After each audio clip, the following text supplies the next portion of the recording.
எங்க வெள்ளாம விளையுமடி நாட்டாம கைய சஞ்சா மாசம் 4 மழை பொழியுமடி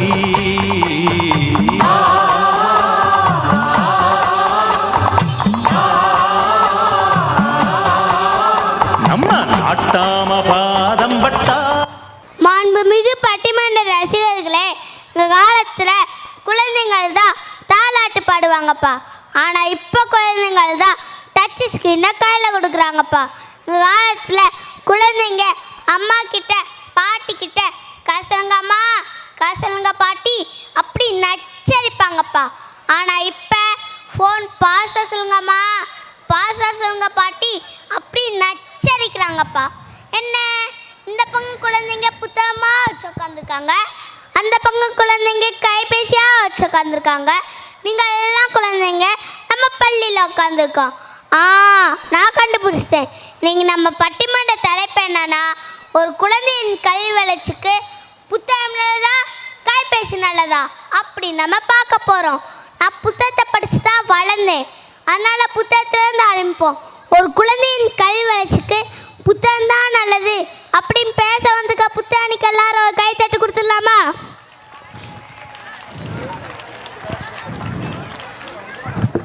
அப்படிலாம் இல்லைப்பா. இன்றைய காலகட்டத்தில் ஒரு குழந்தையின் கல்வி வளர்ச்சிக்கு கைபேசி தான் நல்லது அப்படின்னு பேச வந்துக்க கைபேசி அன்னைக்கு எல்லாரும் கை தட்டு கொடுத்துடலாமா?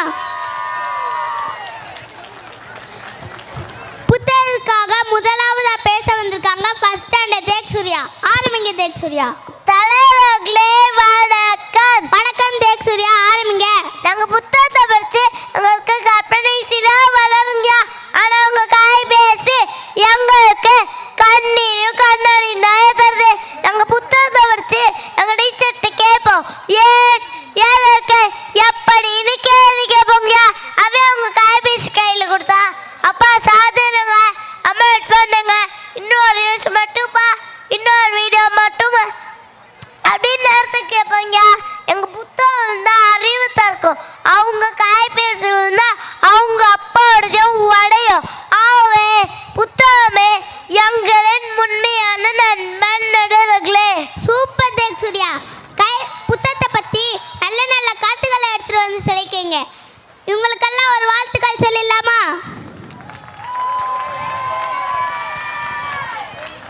காலையில் இருந்துச்சோன்னே ஒரு மனுஷன் பல்ல தேக்குறாங்களோ இல்லையோ இருந்துச்சோன்னே இதை செல்லதான் தேக்குறாங்க. ஆமாங்க, நான் ஸ்கூல்ல இருந்து வரும்போது எங்கள் அம்மா கண்டினியூஸா இந்த 30 நிமிஷம் பேசிட்டே இருக்காங்க. யாரும் உங்க அப்பா கூடயா? இல்லைங்க, எல்லாம் கம்பெனி காலுங்க. கம்பெனி காலுக்கு 1/2 மணி நேரம்னா அப்போ உண்மையான காலுக்கு உங்க அம்மா எத்தனை மணி நேரம் பேசுவாங்க? எங்கள் அம்மா தயா கேட்கணும். புத்தகத்தை படித்தா கற்பனை சிறா வளருன்றாங்க. இதுக்கு பதிலடி கொடுக்க வராங்க ஏகேஜி வனிதாஸ்ரீ. ஆரம்பிங்க வனிதாஸ்ரீ. தலைவர்களே வணக்கம். வணக்கம் வனிதாஸ்ரீ, ஆரம்பிங்க. தலைவரே, புத்தகம் நல்லதுன்னு சொல்றது சரிதான். ஆனால் அதுவே எல்லா குழந்தைகளுக்கும் படிக்க பிடிக்குமா? அதுவே கைபேசி விளையாட்டு மூலமா கற்பிக்கிறியா, வீடியோ மூலமா கற்பிக்கிறியா, மொழியெல்லாம் கற்றுக் கொடுக்குறியா? ஐயா, இப்போ நாங்கள் ஏஃப ஆப்னு சொல்ல மாட்டேங்கியா, அதுக்கு பதிலாக ஏஃப ஆப் லேர்னிங் அப்படின்ட்டு நாங்கள் சொல்லுவோம். நாங்கள் சந்தேகம் கேள்வி கேட்டால் இவங்க புத்தக பதில் தர 1 மணி நேரம் ஆகும். அது எங்கள் கைபேசி 1 செகண்ட் பதில் தந்துடும். காலத்துக்கேற்ற வளர்ச்சி வேணும்னா கைபேசி ஏற்றுத்தே ஆகணும். கைபேசிக்குள்ள இவ்வளோ பயன் இருக்கா, இவ்வளோ கருத்து இருக்கா? ஐயையோ, எனக்கு தெரியாமல் போச்சே. ஏப்பா, வீட்டுக்கு போனோன்னே அம்மா புத்தகத்தை எடுத்து படிப்பா புத்தகத்தை எடுத்து படிப்பான்னு சொல்கிறாங்க. எங்கேயாச்சும் கைபேசி எடுத்து விளையாட்பான்னு சொல்கிறாங்களா? ஆனால் கைபேசியை சரியான முறையில் பயன்படுத்தினா கைபேசி சிறந்த கருவி தான் அப்படின்னு சொல்லியிருக்காங்க. இதுக்கு பதிலடி கொடுக்க வராங்க புத்தக அடியிலேருந்து வசீகரன். ஆரம்பிங்க வசீகரன். வணக்கம். வணக்கம் வசீகரன், ஆரம்பிங்க. புத்தகம் இல்லாம நாங்க வளரனா மரத்துக்கு வேத்தாவெல்லாம் செல்லமா இருக்கு. இவங்க பேச புத்தகங்களுக்கு என்னென்ன தருன்னு தருமா? சொல்லோட தருது, சென்னோட தருது, எல்லாம் பண்பாடு தருது. இவங்க கை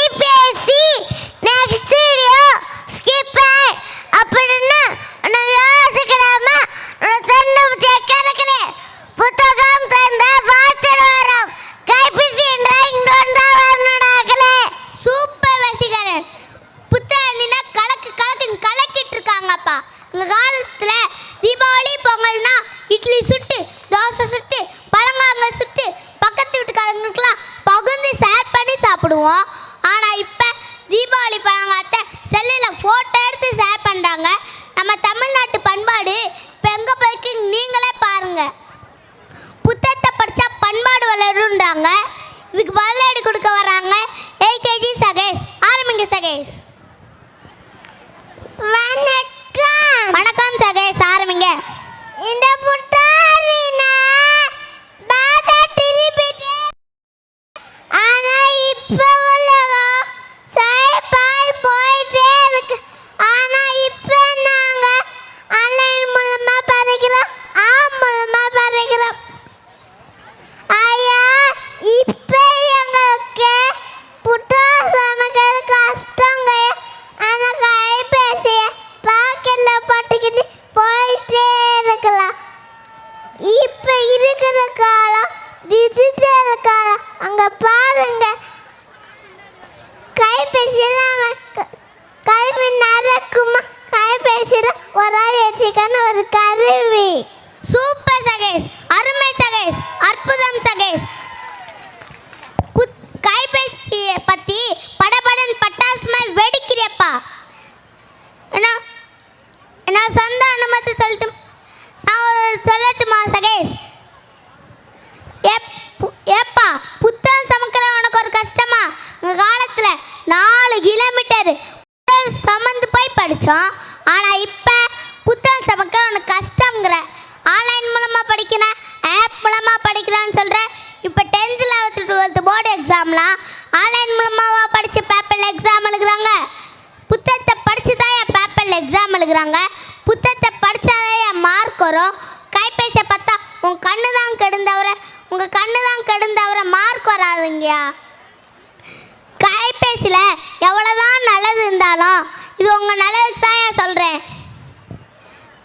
இதுக்கு பதிலடி கொடுக்க வராங்க யூகேஜி துருவன். ஆரம்பிங்க துருவன்.